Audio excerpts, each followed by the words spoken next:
Going by. Okay. 6:05. Okay.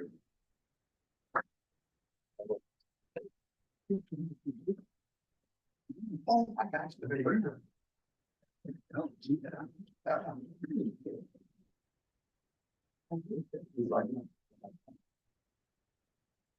One of the reasons.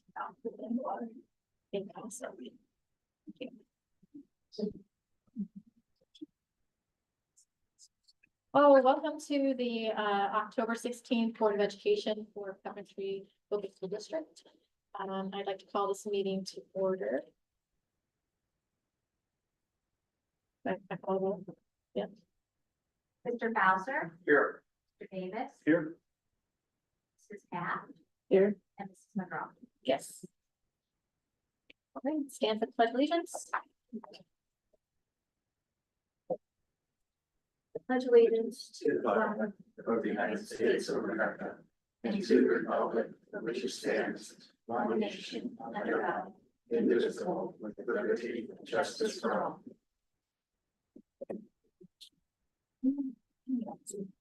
Is there a motion to approve this agenda? So moved. Second.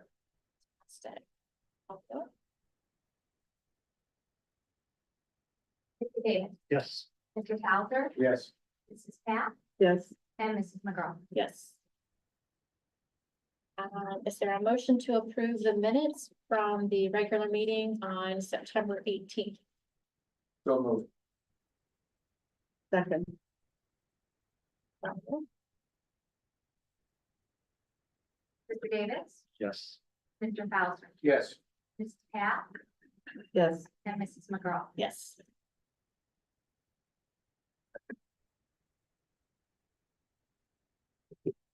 Right, this month we have 3 items to share under reports and guests. We're gonna recognize the staff members had perfect attendance. Mr. Kopp is here and Mr. Budd to talk about Coventry High School.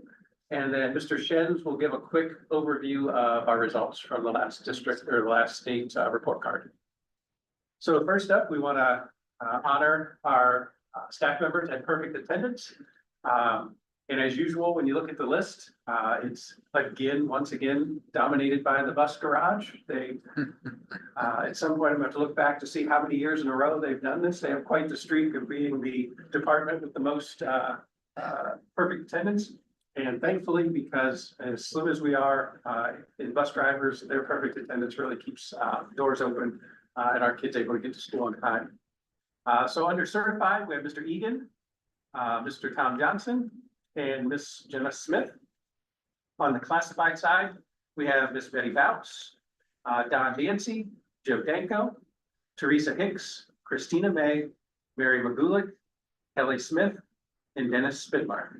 So we thank them for their dedication and all they do for our kids and having their perfect attendance. And they'll all get a small token of our appreciation, a gift card for honeymoon as a thank you and a reward for perfect attendance.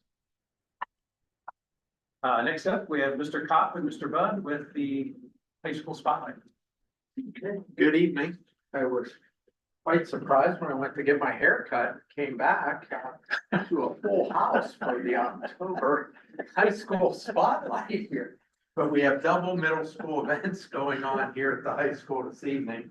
I have shared the slideshow with you, Lisa. I'll try to kind of go through.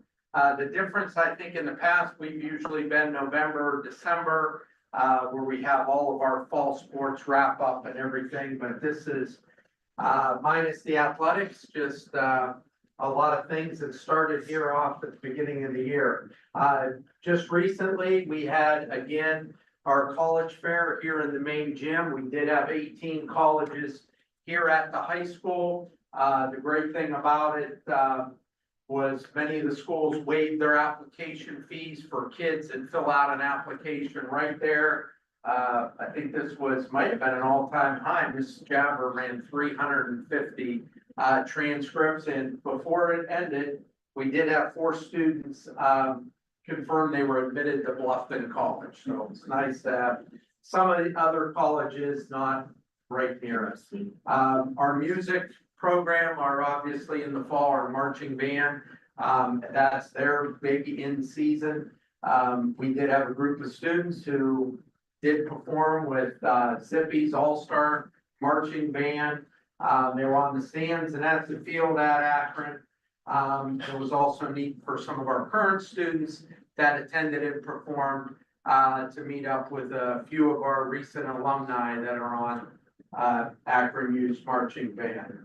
We also performed the end of September at the Maslin Jackson Band Show.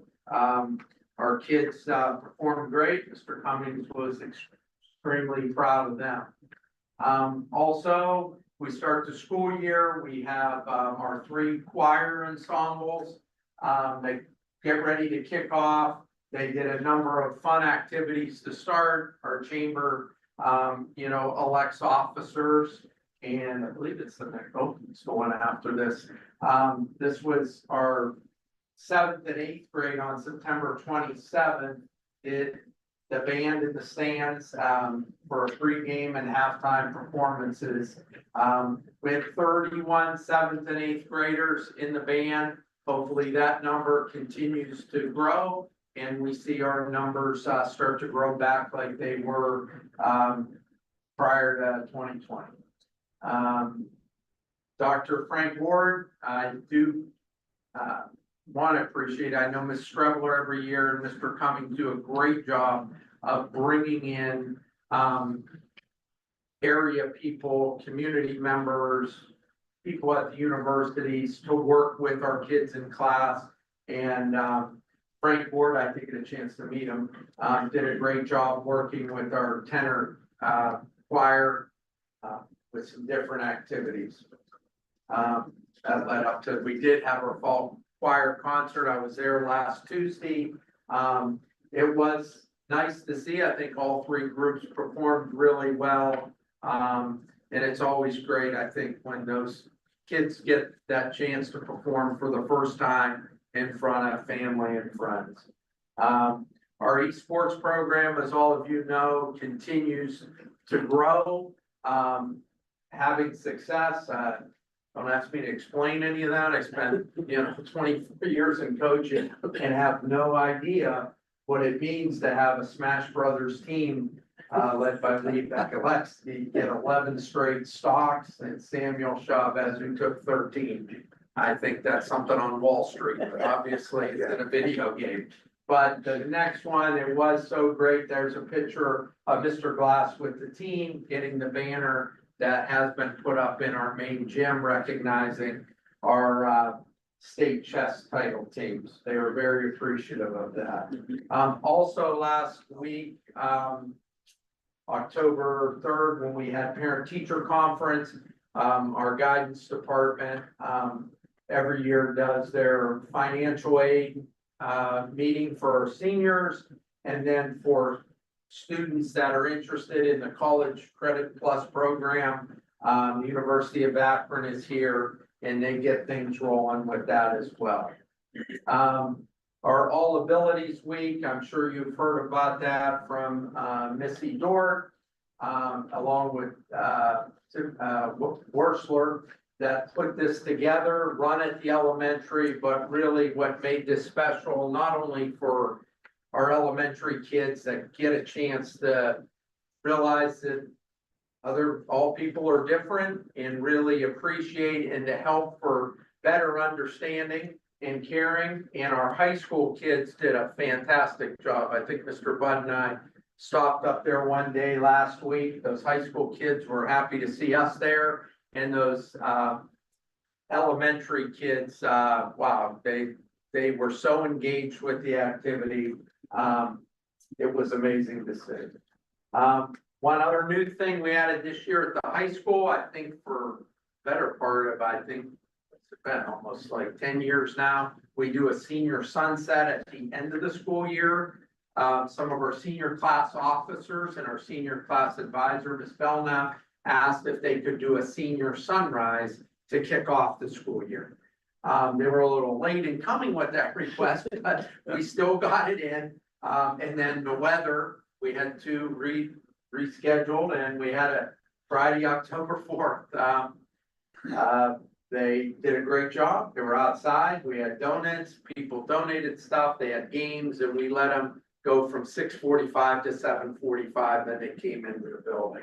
We're hoping in the future, if this becomes a yearly event, that we time it on comic kickoff. They could do it in the morning before our ninth graders start and the day before all students begin at the high school. The comic closet, Ms. Fallon has taken that on. It's amazing that it's grown so big. We get the support from the Terry Sam Tracy Foundation. And also thanks to Ms. Parker's class, all of the clothes that are donated, they wash, dry, press them and put them in there for any of our kids at any time, can get items that they're in need of. Might have seen the drawings around the school. Our students go crazy in Miss Stump's classes. Vincent Van Gogh is the theme. She brought in and then she donated the flowers after to all of our secretaries and educational assistants. Homecoming we had last week or 2 weeks ago. The courts listed up there. Again, pictured in the lower left was our King Chase Taylor and our Queen Kayla Kanarowski.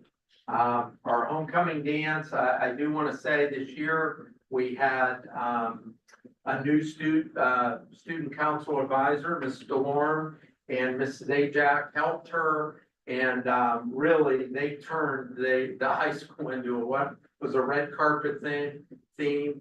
Actually brought Giovanna. She was the hit of the parade. I hear yelling outside as we're checking bags and my daughter in the middle. And they got her dancing and flipping. But also I wanted to point out, we did have a local business that's in the old Lakeview Exteriors Plus.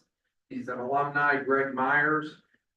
Put a sign, that was him that donated, gave us $300 to purchase all the water to give out to the students at the dance. So big thanks to them. Math class is another one with the help of Mr. Shens. Miss McCauley attended a PD day at the Summit County ESC, and Susan Huth, who has worked with our math department with curriculum mapping and planning.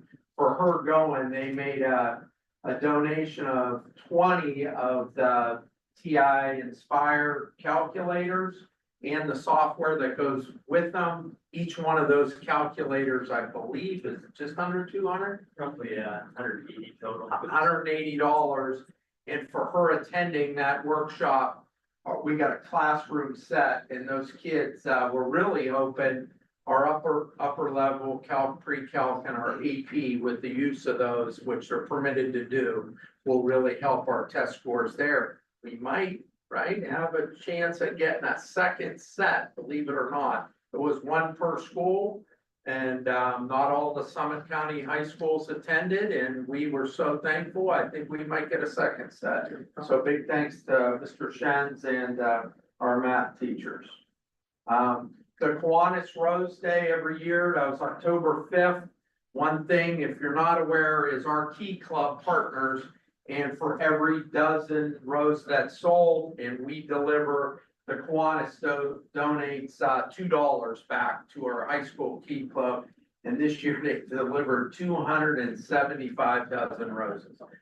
So those kids, and big thanks to Mr. Caraballo and Mr. Bogus who helped coordinate it. They have worked with us to not have us going all the way up to Northern Summit up there to deliver roses. We say keep it here. But a lot of people bought roses. Ignite Coventry is another one of our newer clubs groups that meets here at the high school on Thursday mornings, sometimes during advisory, led by Mr. Pastor Furno. His wife used to teach in the district, and he offers an opportunity for kids to share, meditate, and give thanks. It's Parker's class. This picture's here. They are having their first day on the job site. They're down at the Hartville thrift store helping with like what they do here with the comic closet with folding and itemizing size and closes. They also had really neat to see that, watch the butterfly life cycle, and on October 3rd, the butterflies appeared, and yeah. Probably got a nest in my office, but if you're having a good way to. Destroyers class, new to this building, we have that unit up here this year. They're working on woodworking and weaving skills. They were outside, they're real proud of their progress there. Our CBI program, which continues to offer opportunities. Our 3 goals to, enlist, enroll, or employ.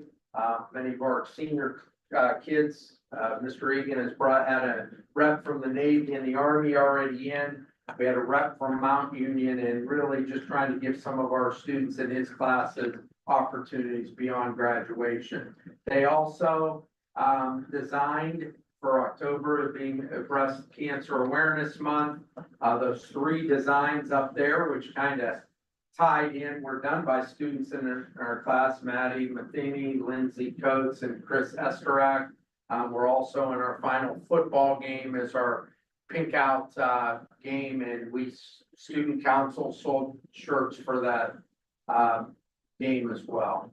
As you all know, this stuff that happened over the summer, but beginning of the year, our Comet Unity program, student athletes kind of coordinated with Coach McAfee, stuff they do throughout the community, residents, and their annual Firestone artwork.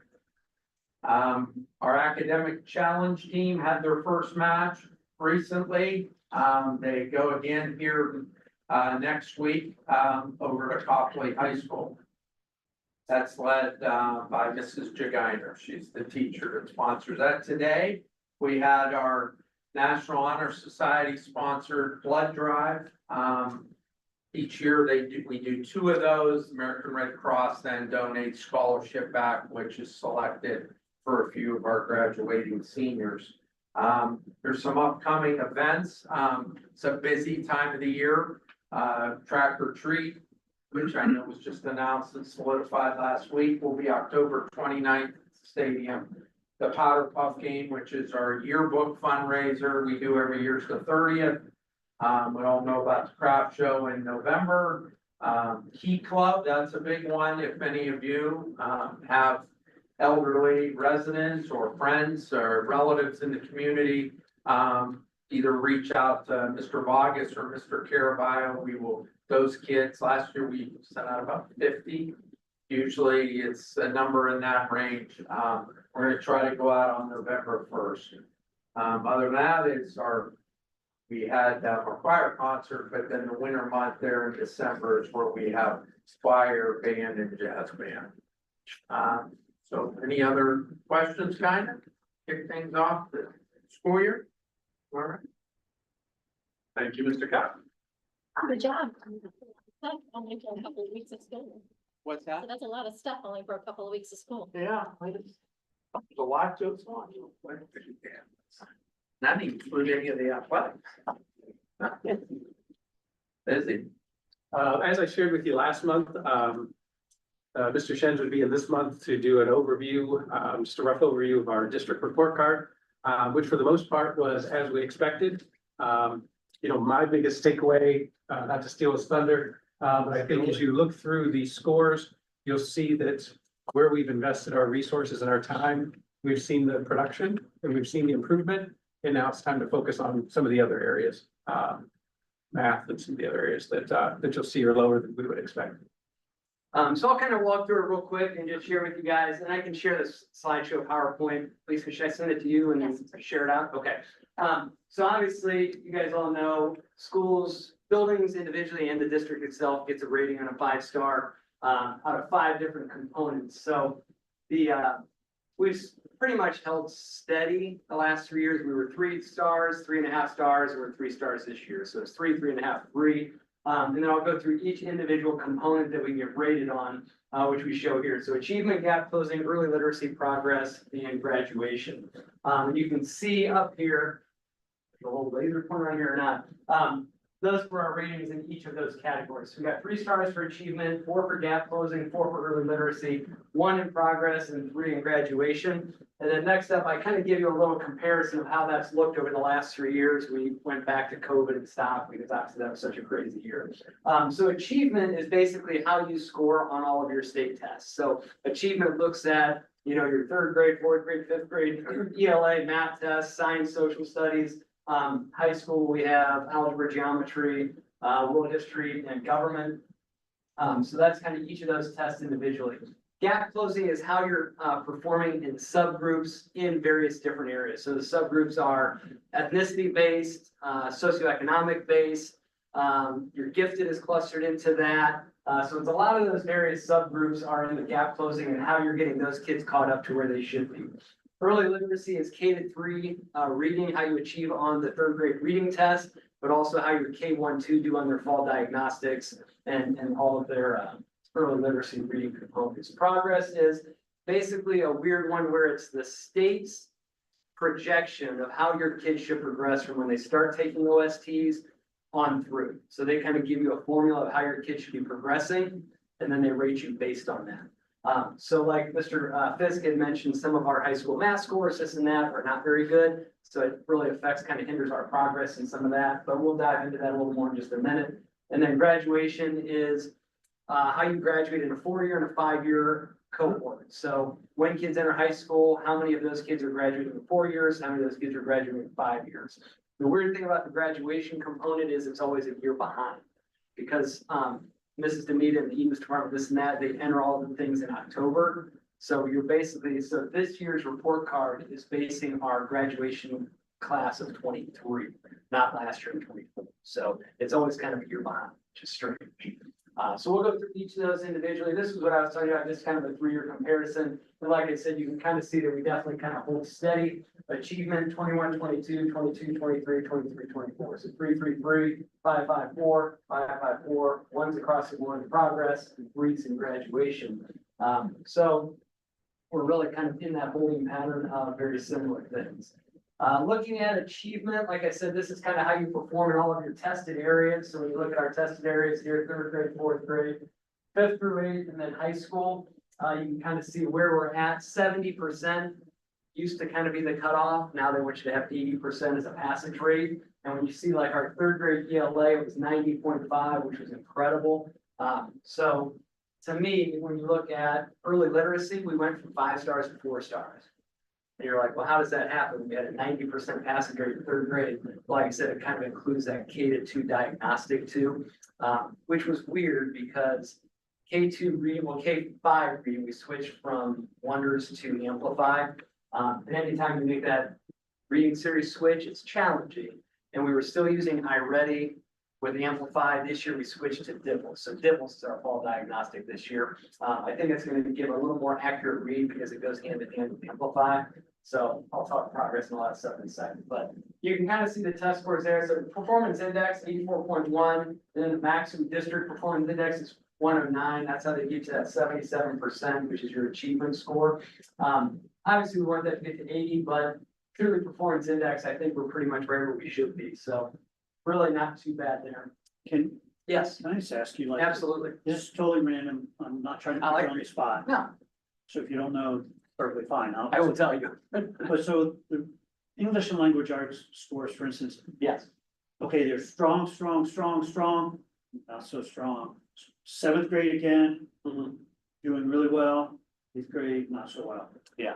Did you happen to look back to see, and I've not done, yeah, like, so the 6th graders last year when they were in 5th grade, Yes.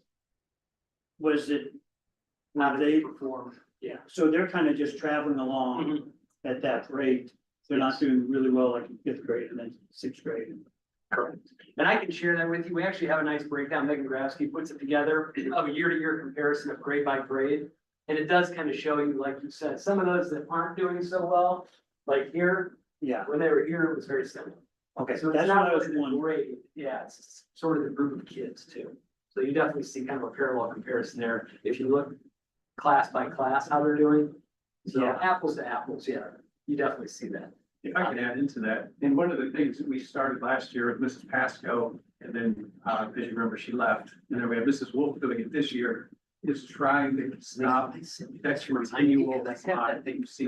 So they were 50% or whatever in fifth grade, to try to intervene and get those kids to pick them up midstream.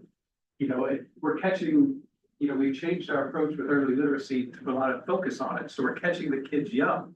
But we still have, until these kids go through, we still have those blocks that we still need to try to catch up and raise up. So that was kind of the emphasis behind doing some of those positions, to try to catch some of these kids before they get to high school. And as you know, reading skills at high school just continue to hurt you across multiple subjects then. So trying to catch and raise those kids up as best we can as they grow. Well, the younger grades are definitely killing.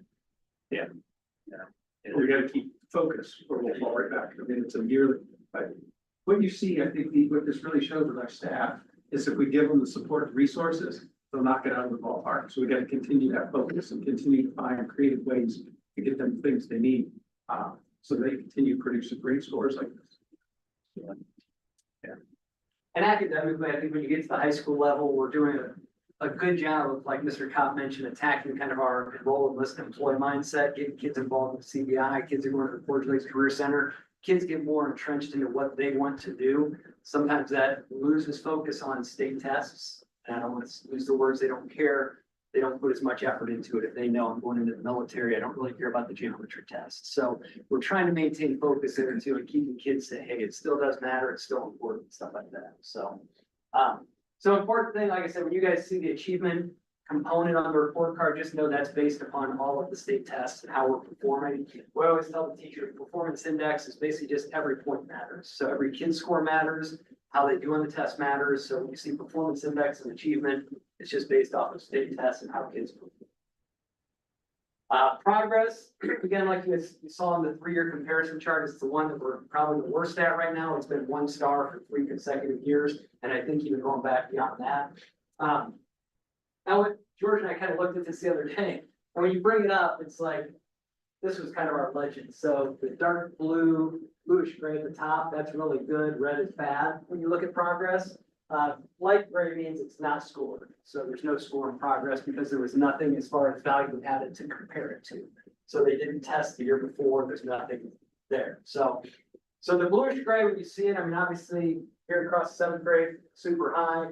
Green is good. I mean, green, you're right on par. We were pretty good. So the red is bad. And you look at that and you're like, well, there's not a ton of red. I mean, down here we have quite a bit. But again, that's kind of where we're trying to maintain focus for high school kids who's a lot of them probably aren't putting their best effort forward.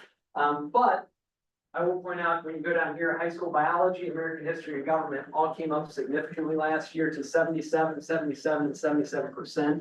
Like I said, 80 is passing.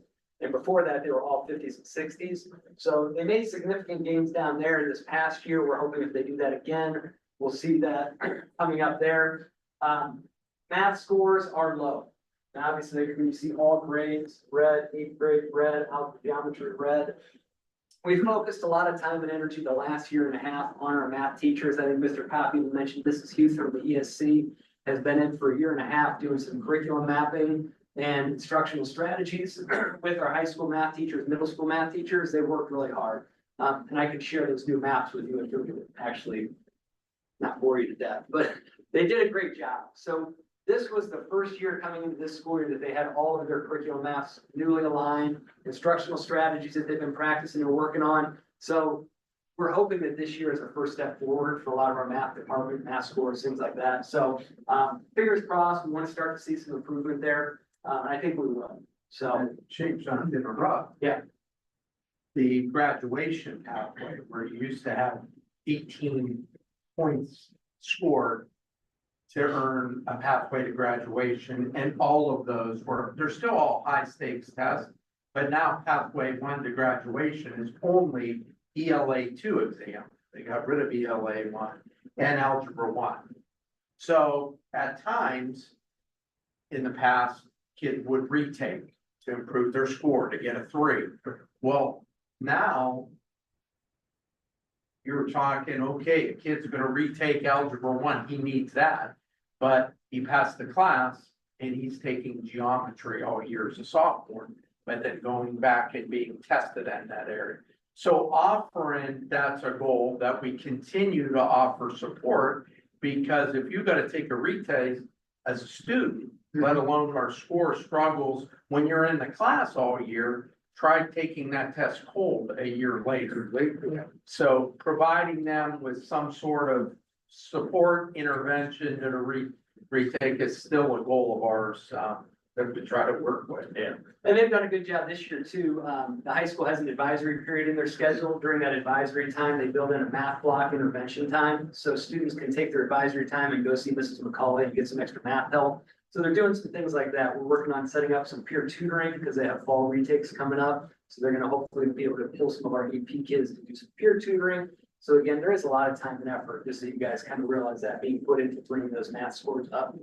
And the other thing with the new model, with the state seals that they can read, graduation seals, that's how we get the students to still buy in saying, well, biology, I don't need to pass that test to graduate. However, they can earn a graduation seal in science by doing well. Same with them getting the social studies. So those are areas where even though they don't need that test, so to speak, to graduate, the buy-in and the motivation has improved, even though it's in red there. But like Donnie said, with the test score, the kids are getting their seal. Yeah, that's. So yeah, so we'll hopefully see more stars in progress, but I do think we are making progress, and we can kind of share out if you guys have more questions on that. Gap closing, like we mentioned, is how we're hitting those subgroups, and a lot of them are.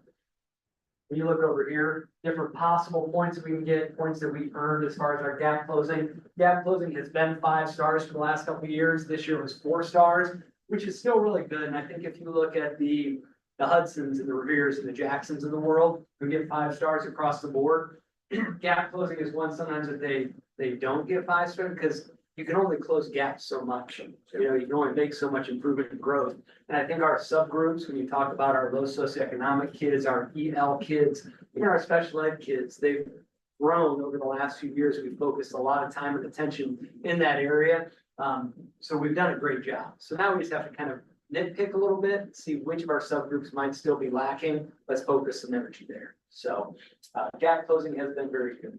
What about those 2 gifted ones at the bottom? It just seems crazy to me that somehow we're getting. I had a question honestly too, and I brought it up to Megan Grabsky today, the gifted identification and services. Yes, particularly that one. Okay. Yeah, Live services we identify. because we do a lot of our services are in class by the regular teachers. So I think that's probably. So that somehow doesn't count or something? How many years ago was it that we brought somebody in from the ESC that did gifted? It's been a while. So, yeah, so we kind of do everything in the classroom, and I think that's why they don't recognize it. Even Because though we don't have a certain teacher that teaches them. a standalone. Yeah. So yeah, so just know we are doing it, and we cluster some of our gifted kids together. We send those teachers. We just did a gifted PD last week at the ESC, so we are doing it. I think it's just what they recognize and what they give credit for. So I did talk to Megan about that. We can look into it more further and I'll keep it posted. Yeah, weird school thing. Graduation rate, like I mentioned, is actually a year behind. So this was our class of 23. The 4-year graduation rate was a 92.3. The 5-year graduation was a 93.7, which are good, and they're actually up from the year before, which was like a 91.8.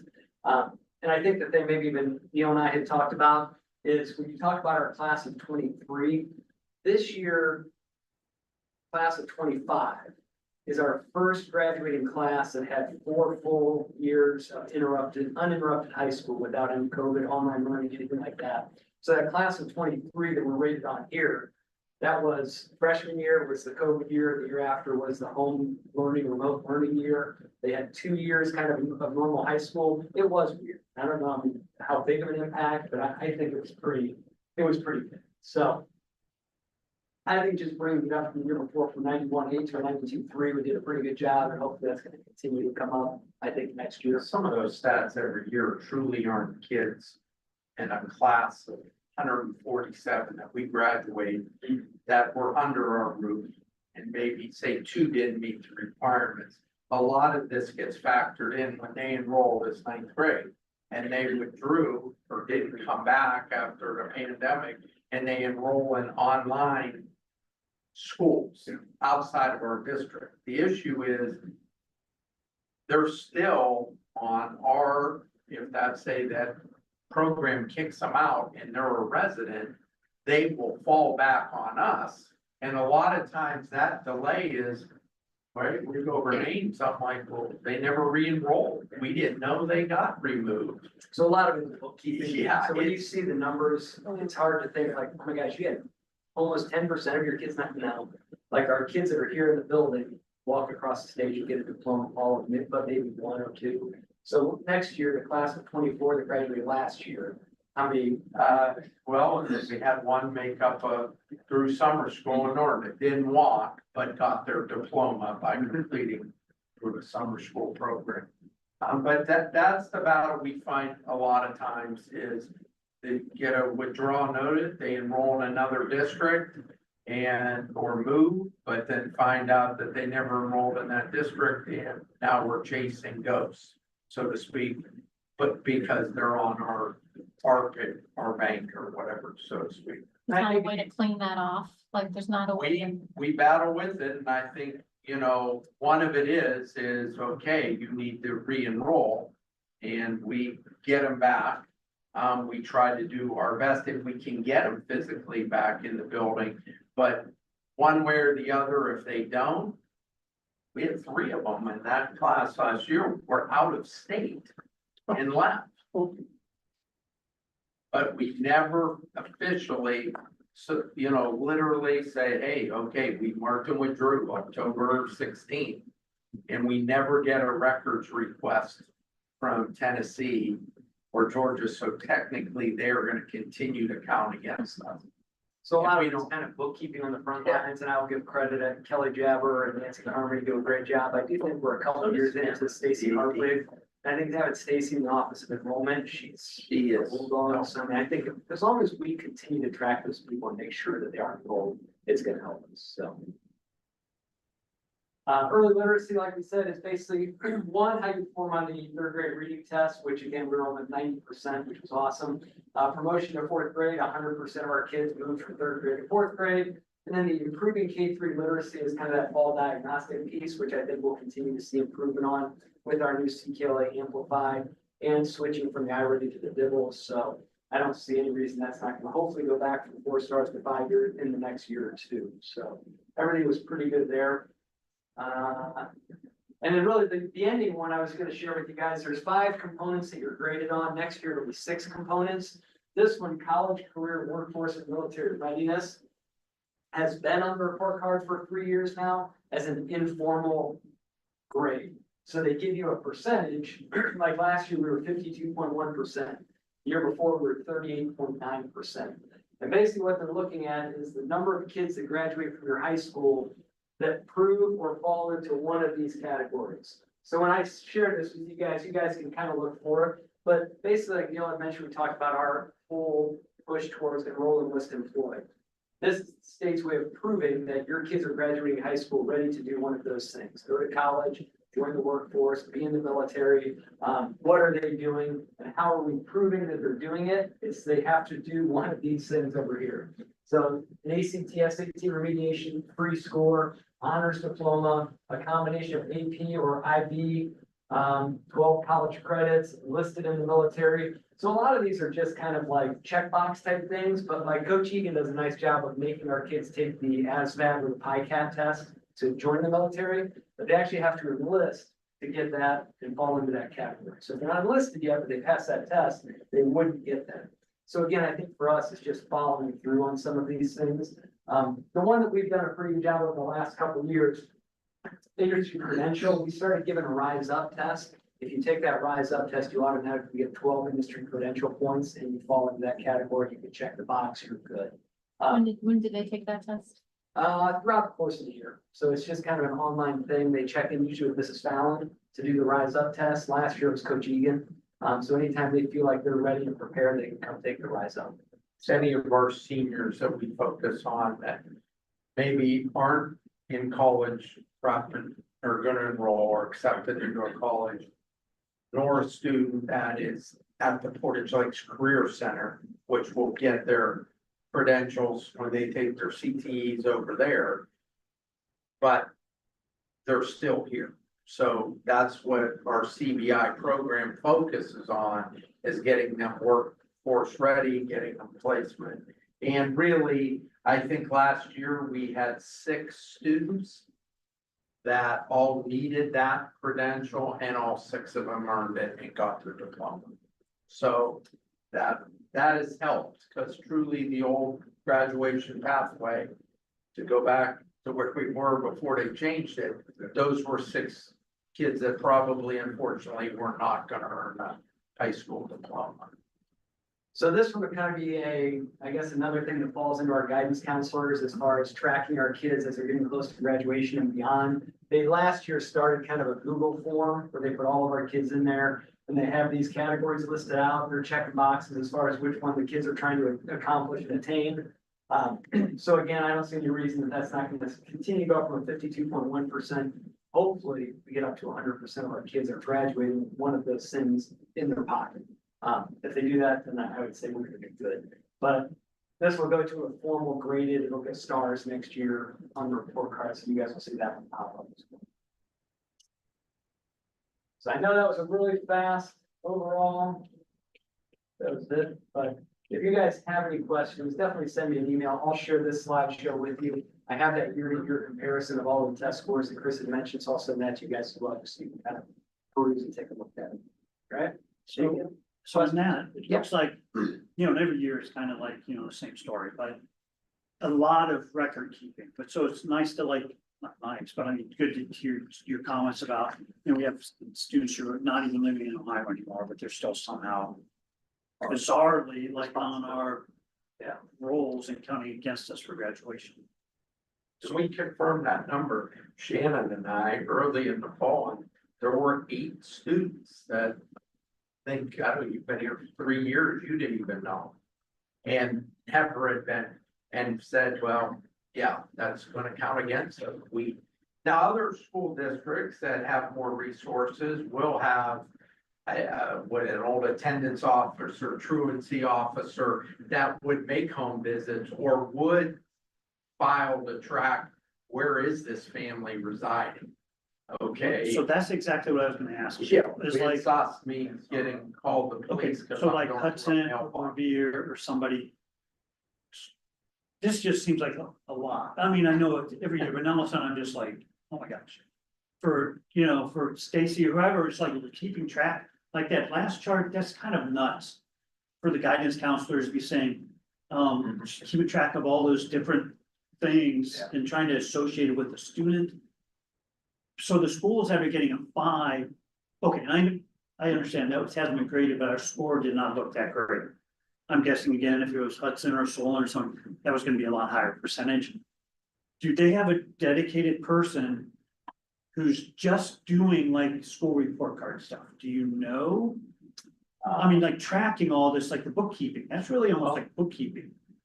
As opposed to has nothing to do with education, I get it, but. They probably have a bigger team of people that help in that area as far as truancy. An EMIS Yeah. coordinator who we have a person who wears 2 hats in our district and doesn't. Yes, it's still trying to keep But track yet, of all that stuff, it's green- nuts. Green has an EMIS person in every one of their buildings. So keeping We're track of, sharing an employee that works also in the treasurer's office to also account for a whole district, when another district to our right here has a person in every building, including like tracking stuff in an elementary building. Or one of our former employees, the secretary does it at Green Heights. And sometimes it forces us to spend money. We bought a program called School Links last year for our high school guidance counselors. It's basically just an aid in tracking kids, graduation pathways, seals, all that stuff. It's almost impossible to keep track of. And we pay for it for 3 to 5 years for them to use, so it's helping them, but it's not for other I think people. it's unfair at times to not to dwell on this, but a lot of that time when we get that 4 or 5 year cohort, a kid graduates and enrolls in a college. Okay, our kids, many of our kids, socioeconomic status, they're working part-time to go there. They may earn their degree, but since that they don't reach it 4 years upon their graduation date, we get dinged as a district. We're a wealthier district that has a college fund and a majority of their kids go away and their college is paid for. Yeah, that doesn't mean you might not drop out, but you have, you know, a better support staff to get you across the finish line. And that's what has always heard of. We used to call it the summer, even the summer freeze with around the lakes. Kids plan to go to college. They get a part-time job over the summer and now all of a sudden it's August and they're not enrolled. Yeah. Even though they got accepted. Yeah. So I think our intentions are well and mean well, but and that's a difficult task to follow up once they leave. And that's what our guidance is having to do with following up with our recent graduates to track. Have they met these components? So again, that's some, Yeah. you know, so those other schools, yes, that seems again, just kind of crazy to me. That whole idea, those other schools are just getting all fives. Do they just have somebody?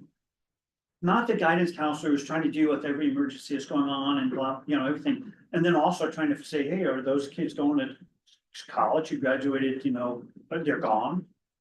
Do those other districts have somebody just tracking that? Yeah, a lot of them, it's split between As opposed to some part-time thing that somebody's. school resource officers, attendance truancy officers, a lot of those people, that's their job. I've heard of in like the larger, like the Westervilles, the Dublins, that they may have somebody that you're talking about. I don't know if anybody close to us here is big enough to have a person that does that, but in the large suburban and urban schools, they definitely have people that are working in their, probably more than one, working in their central offices. You know, if you have 50,000 kids in your district, that's a huge, it's more of an undertaking. It's hard for us with 1,500, let alone 50,000. You know, so they do have people doing that. I'm not sure Hudson or Revere would be big enough. Maybe when you get up around Cleveland, there might be some of the big suburbs of there that are big enough to warrant. It's just too much.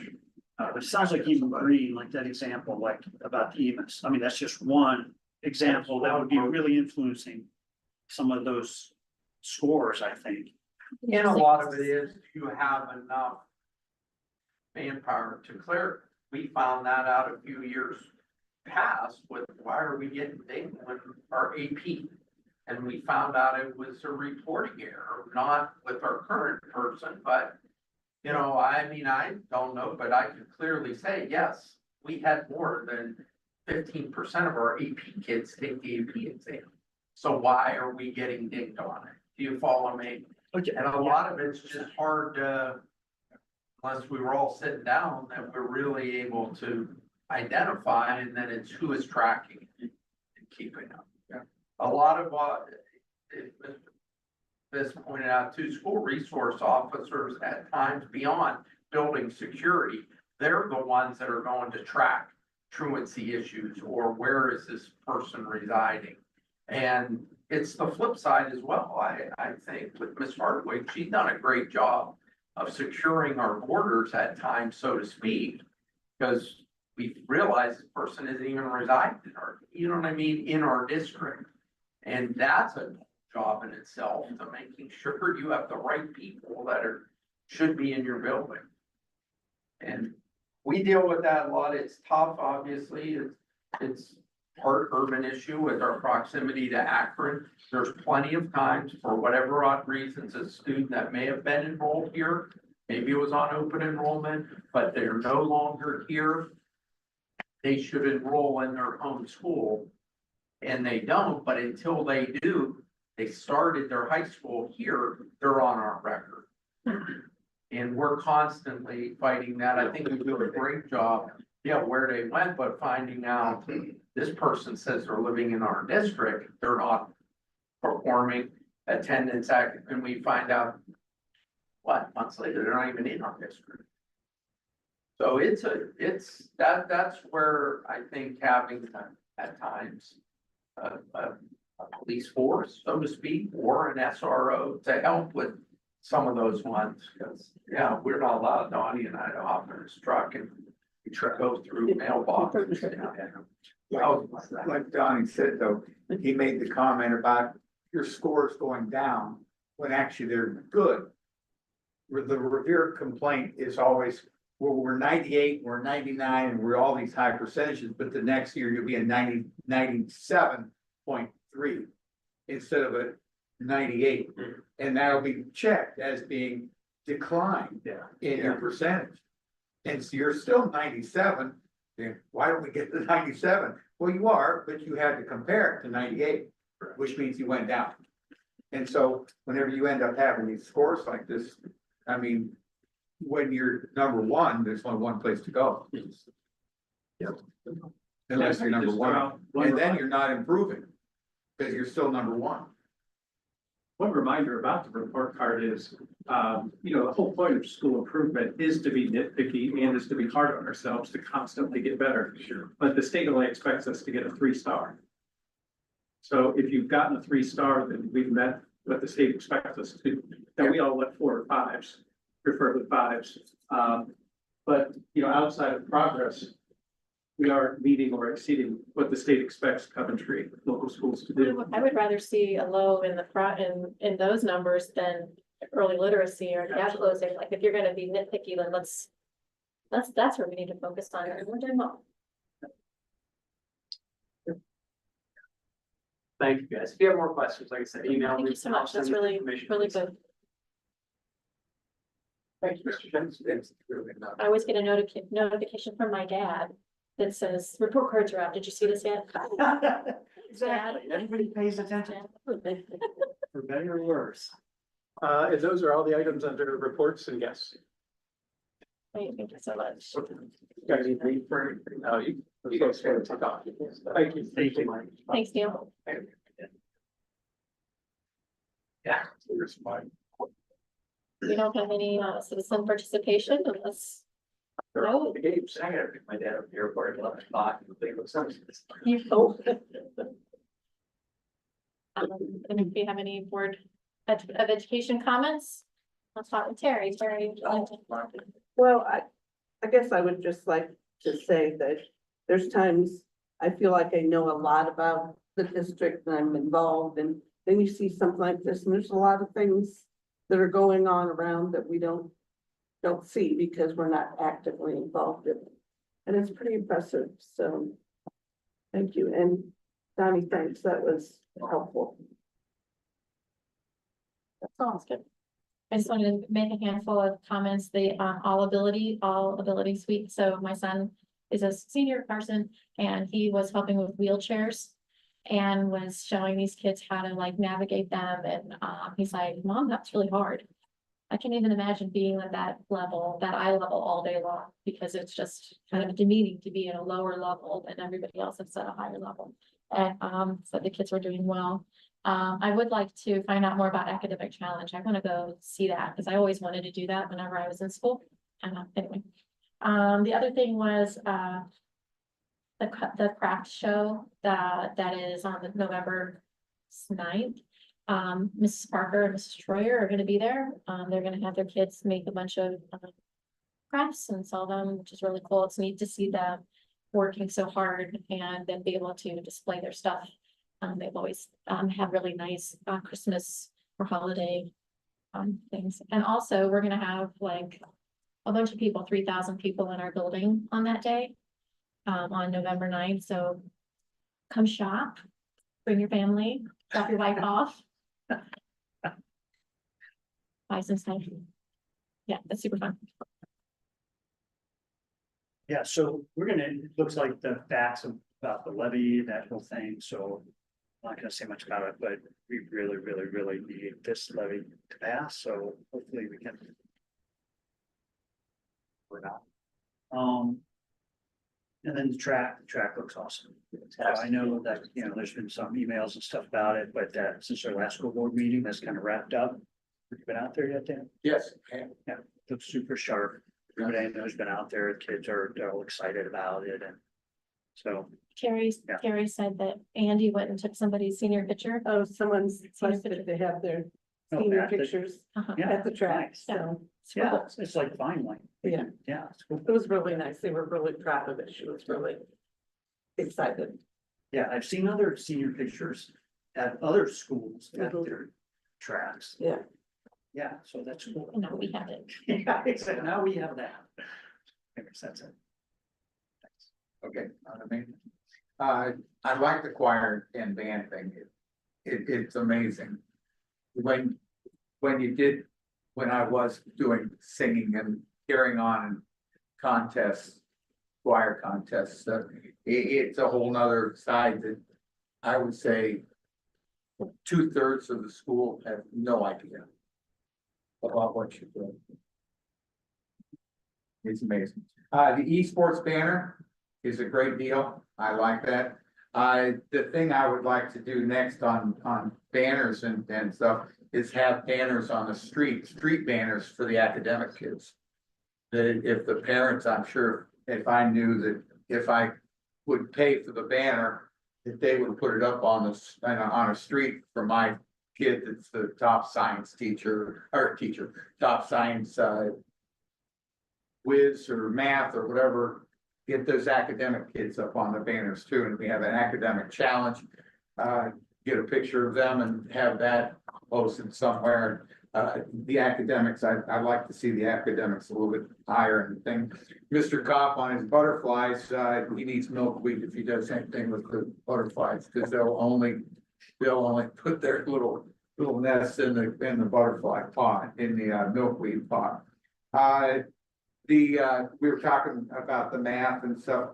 The proof in the pudding, I think, will come when our third graders that are doing the 93, et cetera, when they're in about 3 or 5 years down the road, if that culture continues through and we can improve upon that culture and get Coventry on that type of a deal. And I saw in one of the things, our math teachers end up on the ESC for a meeting of some sort.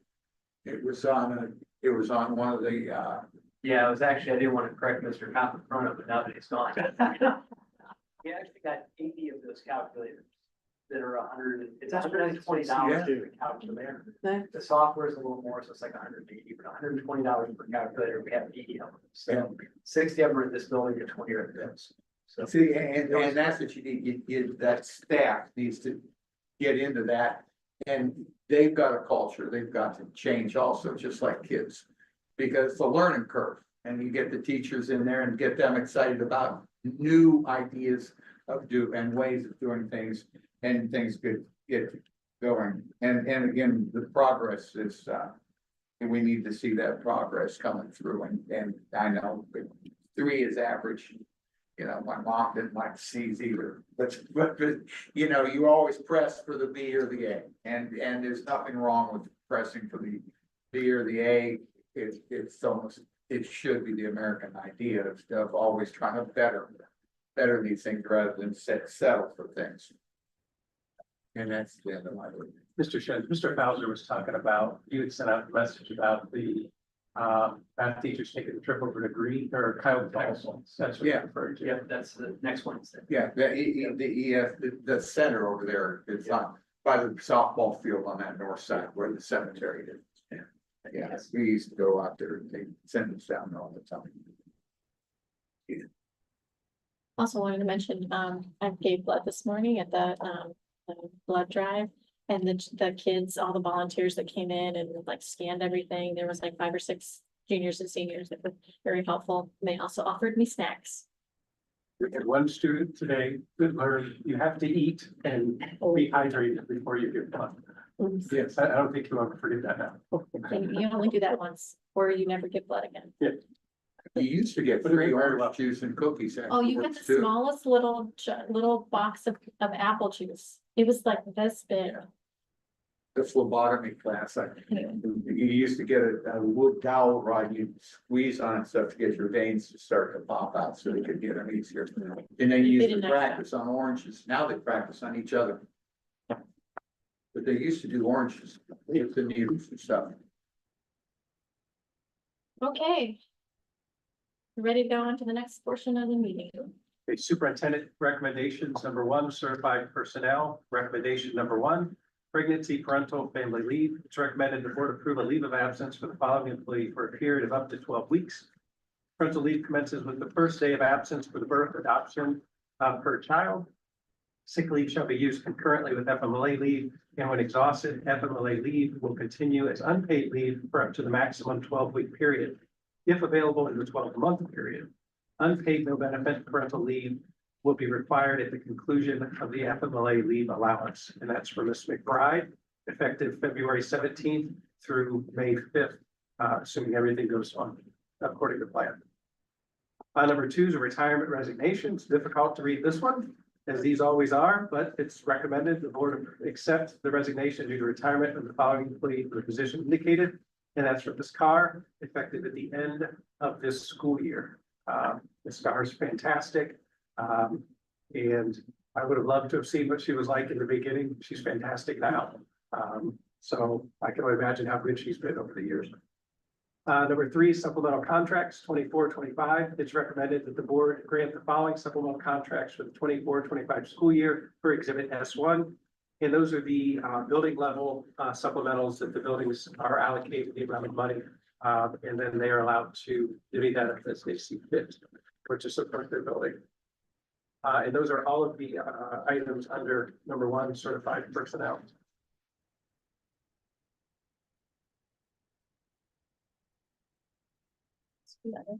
Is there a motion to approve these recommendations? So moved. Second. Well, I Oh, just have discussion. a few comments, like, yeah, so I agree, Scar is awesome. I didn't know she'd been here, I think her letter said 34 years. 34. Maybe a little over, I can't remember I exactly. can't remember, I think it was something like that, though I'm always teaching first grade. That's kind of unusual, like, didn't. Never changed the grade level. But, yeah, I know, it's awesome. That's what I said. Yeah, so that's awesome. I really liked her letter, and I think it's also really nice that she let us know, like now, that she'll be retiring next year. So that's just really nice for us. Then supplemental contracts, I'm over that list. Also, like super cool, it's like really diverse. The middle school is like really insane with all the stuff they have going on. It's awesome. Yeah. The other thing I noticed, like, if we took out about like 6 or 8 teachers though, like what would be going on? You know, because it's just like the same names over and over. So that's awesome for them. But yeah, there's some really good stuff going on at all the schools, but again, particularly the middle school, that's just crazy, all the diversity of things that they have going on. And the elementary school running club is also something I just think is awesome. So Miss Elgin and Smith about getting that going, Annie Savage, you know, that's just really good. That's fun. And hopefully that'll start to, you know, feeding in to the older grades, talk to some of the other teachers about it. I go cross country. We go to these meets and like, you know, there's like 30 runners sometimes from the other schools and we have our 4, you know, so yeah, more we can do to recruit would be awesome. Yeah, I think it's great. That's it for me. Good comments. Anyone else? Otherwise? Mr. Davis, Yes. Mr. Bowser, Yes. Pat. Yes. McGraw. Yes. Item number 2, classified personnel. We have just one recommendation this month. Number 1, change in hours, buildings, and positions. It's recommended the board approve a change in the hours, buildings, and/or positions for the following employees. That's Mrs. May, and the list of changes there as a bus attendant. And then Ms. Helgeson and Ms. DeBar, swapping positions. It's not a financial change, but they are categorically just changing what they actually do. So one's actually inside, one's outside. So those are the changes and recommendations under classified personnel. Is there a recommendation? Motion to approve these recommendations? Second that. Second. Any discussion? Good. Mr. Davis, Yes. Mr. Bowser, Yes. Mrs. Pat, Yes, and Mrs. McGraw. Yes.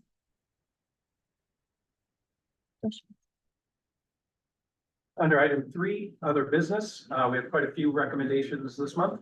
Number 1 is a contract with Tangiers. It's recommended the board approve the contract with Tangiers for prom 2025 at no cost to the district. The entire contract is paid for by student raised funds and the purchase of prom tickets. Number 2 is a contract with Akron Civic. It's recommended the board approve the contract with the Akron Civic Theater for the purpose of holding graduation on May 21st, 2025. Last year was my first year experiencing a graduation at Akron Civic, and I thought it was very nice, much better than the large spacious place we were at before, much more intimate. I thought it worked very nicely. Number 3 is agreements Rosetta Stone. It is recommended the board approve the purchase agreement between Coventry Local Schools and Rosetta Stone for 5 program licenses for a total of $600. And this is a supplement used for our students that are learning English or continuing to get better at their English language skills. Number 4 is a proposal with JLM Landscapes. It's recommended the board approve the proposal from JLM Landscapes to install river rock in the stormwater retention ponds in the front and rear of Country High School and install black mulch in the other existing plant beds at the cost of $15,100.75.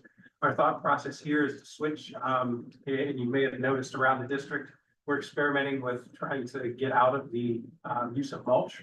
As it's very expensive to replace. We replace it about every other year. So we're hoping that all goes well with the installation of rocks instead of mulch. That the rocks stay where they're supposed to be and they aren't used for anything that they're not supposed to be used for. Number 5 is academic service agreement. Learn Well. It's recommended the board approve the agreement with Learn Well to provide academic services for a hospitalized student at a rate of $51 per hour. Number 6, softball Tennessee trip. It's recommended the board approve the following trip at no cost to the district. The entire trip is paid for by using softball fundraising. That's for Pigeon Forge, Tennessee, March 23rd to the 27th. Softball team, I believe, has gone the last 2 years. Yeah. It's been a positive experience both times. They felt they get extra games in and try to dodge some of the weather issues during that time of the year up here. So it's been positive thus far. Number 7 is wrestling trips. It's recommended the board approve the following trips at no cost to the district. Entire trips are paid for by using wrestling fundraising. And I believe those are the same 2 that they went to last school year. Revised policies and procedures. It's recommended the board complete the second reading of the revised and or deleted policies and procedures for approval for Exhibit S2. And nothing has changed in any of those since we've started this process. Number 9 is recommended the board complete the first reading of the revised and or deleted policies and procedures for discussion only per Exhibit S3. While it's a sizable list, as you worked through it, you noticed that it was all related to different Senate and House bills. The majority of them related around the requirement, House bill, is the number offhand, that requires school districts to allow students to have 3 days excused absences for sincerely held religious beliefs, which we've always done anyway. So I thought everybody already did that. I guess there must be someone out there that wasn't already doing that. And the other one was related to another one that I thought was in our passage, diving into people's political beliefs and asking them things like that. I've never been in a district that did that, but I'm sure there must be districts that have done it, and that's why they created some of those laws. So the majority of those policies circle around those. There are some financial ones, but they were basically grammatical or language, cleaning up language or references. I didn't think there was anything that was too substantial in there. This month, we tried something new for this and gave you the cover sheet that kind of hopefully gave you a little bit more background on where some of those policies and thoughts came from. And we'll continue including that from now on, because I think that's beneficial to give you that background knowledge as you're reading those. Number 10 is the accept donations. It's recommended the board accept the following donations. This is a fantastic month. You know, our community support really came out. We have a number of fantastic donations that are supporting students. And it really, I think in all the buildings. We have elementary. So all of the buildings are benefiting from these awesome donations from our great community members. And number 11 is the deletion of inventory. As I told you, we're trying to clean up the district and get rid of a lot of the junk, and we still continue to find more. It's recommended the board approve the following deletion of inventory from the operations department. It's the glass front vending machine at the high school and the snack vending machine at the middle school. Those were replaced due to they lived their life. And those are all of the items under other business. Is there a motion to approve these recommendations? Second. Any discussion? I have just one question. I thought we talked about lava rock. We're doing both. So we have lava rock around the middle school, and we're gonna try lava rock we thought would float. And if the retention bins, if they ever actually had water in them, Right. we're afraid the lava rock would float. And the river rock would stay put. Okay, I just didn't see it and I thought we talked We about didn't that. talk about it. Okay, You're right. thank you. Your memory's good. Did anybody ever come out like from the summit soil and water conservation or anybody and look at those ponds? I'd have to double check with Ponds, Gary. I'm using that in the most like generic, like sense of the word. Dry ponds? Yeah. I don't recall being told that, but I can double check to make sure. They'll look a lot nicer, but that seems kind of like a lot of money for them to just look nice, but We thought between the savings of, we sense that we're hoping that it'll make the maintenance better because we Yeah, send out a hopefully. crew every summer I know. to clean those things out. And they looked fantastic at the beginning of the summer, in June and July, when they, Katie, I think is the one that did most of the work, did a fantastic job. They looked perfect. And now they're back to growing weeds Sure. because, Yeah, because so, we haven't done anything to prevent the weeds, but so aesthetically, it'll look a lot.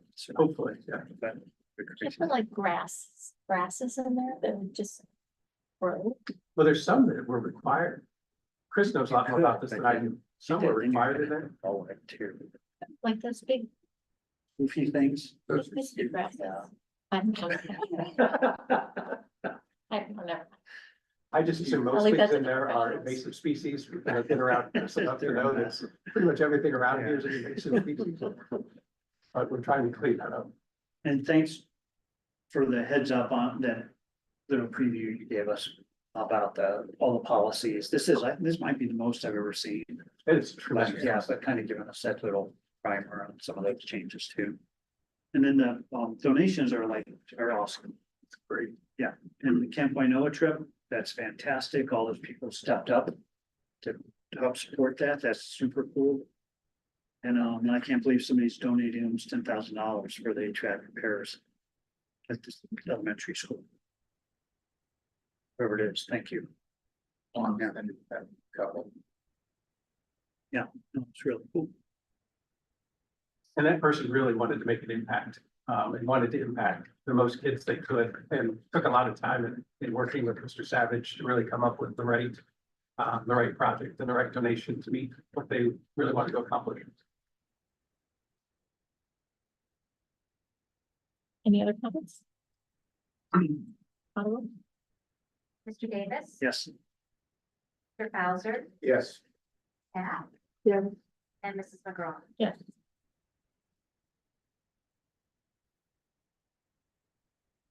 Under the treasurer's recommendations this evening, we have item 1. It is recommended that the board approves and place on file the September 2024 financial report and reconciliation for Exhibit 2-1. Number 2, it is recommended that the board approve the POs over 5,000 for Exhibit T2. Number 3, it is recommended that the board approve the then and now request per Exhibit T3. Number 4, it is recommended that the board approve the amended August 2024 reconciliation per Exhibit T4. Number 5, it is recommended that the board approve the contract with Competitive Power Ventures to provide retail power for electricity starting January 1st, 2025 through December 31st, 2025 per Exhibit T5.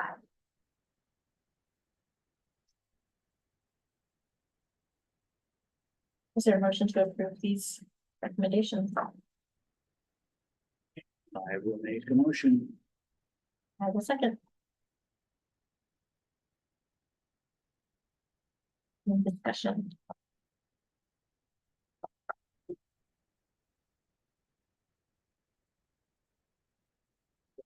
Good. So, it's not a discussion, just observations. So nice.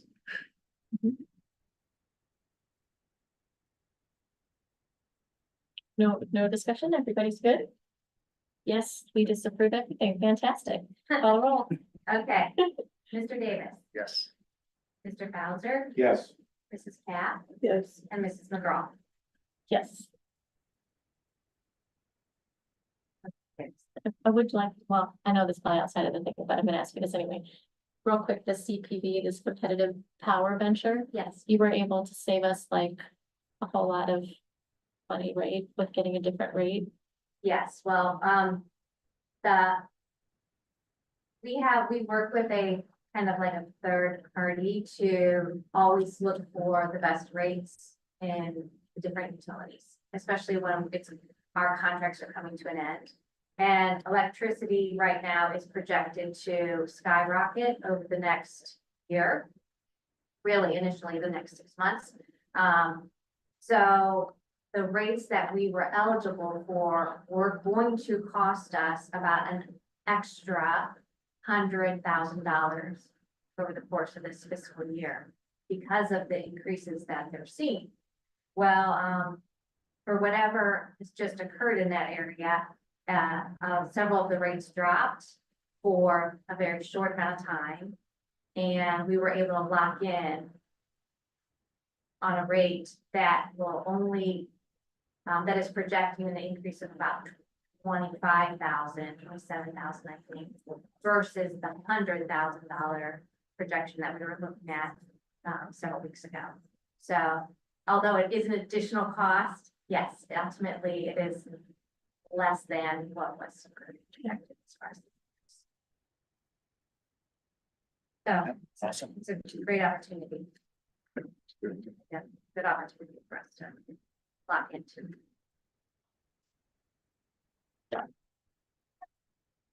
Okay, so the next part is for the board to well, it's recommended that the board approve the statement of facts resolution regarding the district's existing 1.9 million emergency levy for exhibit 1B.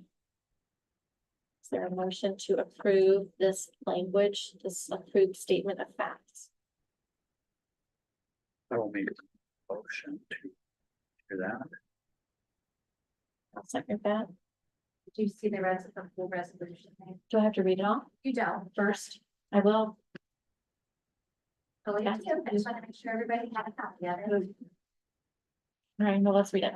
The resolution is to adopt the statement of facts outlining neutral, accurate, and verifiable information regarding the renewal of the existing emergency levy on November 5th, 2024 election ballot and the district's financial position. Adopting the following resolution. Whereas pursuant to sections 5705.194 through 5705.197 of the Ohio Revised Code, the local school board determined that it's necessary to renew the existing emergency tax levy in excess of 10 mil limitation in order to raise 1.9 million annually for a period of 5 years to provide for the emergency requirements of the district. And whereas the board adopted a second resolution requesting that the Summit County Chief Fiscal Officer certify the renewal levy expressed in dollars for each $100,000 of the county fiscal officer's price value, as well as in mills for each $1 of taxable value throughout the life of the renewal levy that will be required to produce an annual amount set forth by the said resolution. And whereas the Board of Education believes it is vital for the public and press to have information regarding the renewal of the existing emergency tax levy that is neutral, accurate, and verifiable. Now, therefore, be it resolved by the Board of Education and the Coventry local school district that the board hereby adopts this attached statement of fact and talking points regarding the district's renewal of the existing emergency levy and financial position. District personnel, when talking about the levy, are directed to use the attached statement of fact and talking points as a guide, so they are consistently communicating factual information. In addition to the statement of facts and talking points, district personnel may share other information with the public and press as long as the information is factual, while avoiding statements designed to influence, support, or opposition to the levy. That's it. Is there a motion to, oh, we already did that. Do you guys want to talk about this at all? What some of the talking points are for the statement of fact? We actually do. Yeah, Oh, we did one, didn't we? Yeah. I did it. Yes, we did it. Then I Okay, did. let's do it again. Okay, Judy, I make a motion to consider this, resolution. I second it. Yeah, I think that's. So with so many new ways of law that they put into effect, they meaning what you can say and can't say as far as district representatives, we can have statements of facts in order to share that with people without saying vote for this or don't vote for that. So this is a way that around being able to talk to our staff, talk to our parents, and not have to worry about being slapped with some fines because we're following the rules that they put in place. This is great, and I really like how, like, the biggest misinformation I'm hearing is about still, like, about property taxes going up because the property values went up. Everybody's like, oh, my taxes went up $1,000. I just heard that several times. Mine went up $2,000 last year. And this is not even related. This does not go up. So I like how you drew this. Robert, did you make these charts? Yeah. I like just the straight arrow. Doesn't matter what the year is. It's the same amount. Doesn't matter what the properties are appraised at. It's still, this part is the same amount. Right. So that's like really important, like for everybody to get across. 2010. Literally nothing new. Yes, yes, exactly. It does not go up. That's just it. So that's awesome. I like that. And then I'm also glad, even though like I've not heard a lot about it, but the open enrollment, that was a big issue way back. Yeah, about all these renewals and, you know, so we've done a really good job of addressing those concerns. So I like that little, again, very straight, blocky, like bar graph, but it makes the point like, yeah, we've done a good job and we're in fantastic operating financial position. So thanks for preparing this, or your, I don't know, Ken or whoever was involved with it, but it's really good. But yeah, fix some levy, that's really important. This is just, doesn't matter, year, whatever, same amount. Now, it's just mailed out. This is just, statement of facts. It is. I'm not aware of any specific plans, but I know there's some different ideas that have been floating around. And people can use this as a resource to develop a flyer, to put on social media, to share the information. That's right. If it is approved tonight, we will put it on our website, district website. There will be a link directly on the main page. So if anyone wants the information, they can go straight to it and it'll be right there. And we can put this on our district Facebook page in small Yes. chunks, so we could do those types of things, knowing that it's our parents and graduates and. And that So can be this done is- in part or please. Can be done in parts. Yes, yeah. However, you know, people would like to use the information. They don't, it's a lot of information to absorb. And the first draft, I got a lot of feedback from Make the that sort of. people in my office that it was too overwhelming and too This is the reduced version. technical. So this is the reduced, yes, yes. Yeah. Reduced more. It's great. This is the concise version. Is the concise.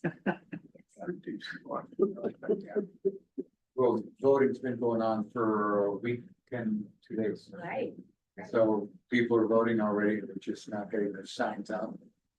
We kind of put ourselves behind it.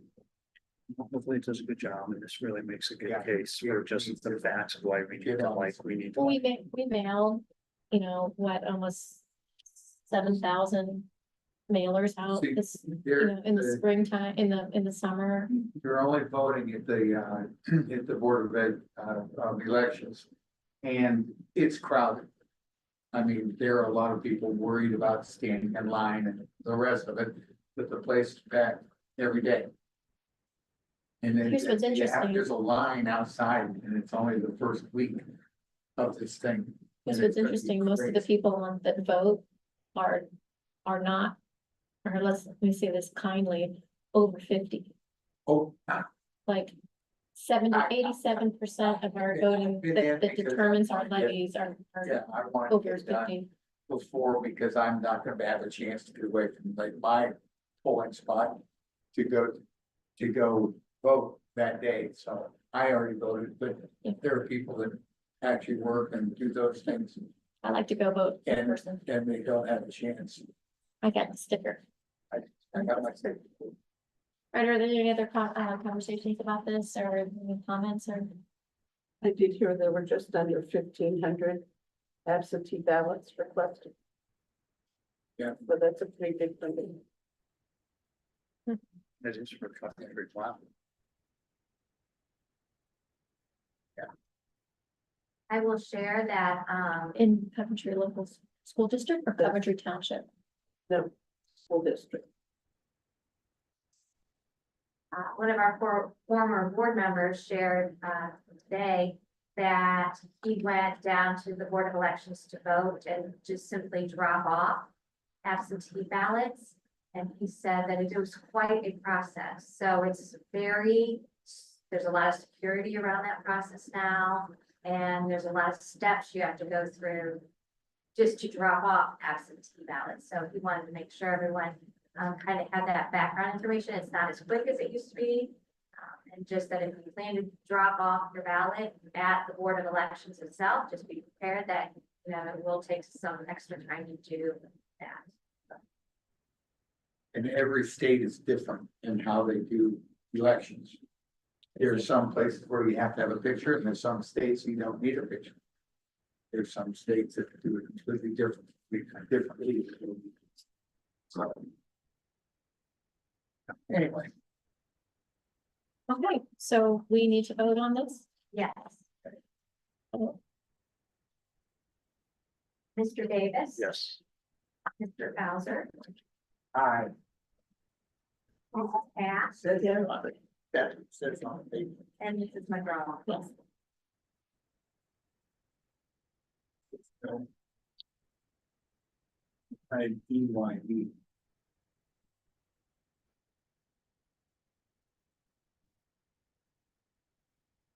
We in need of an executive session? No. Fantastic. So is there a motion to adjourn the meeting? So moved. All in favor?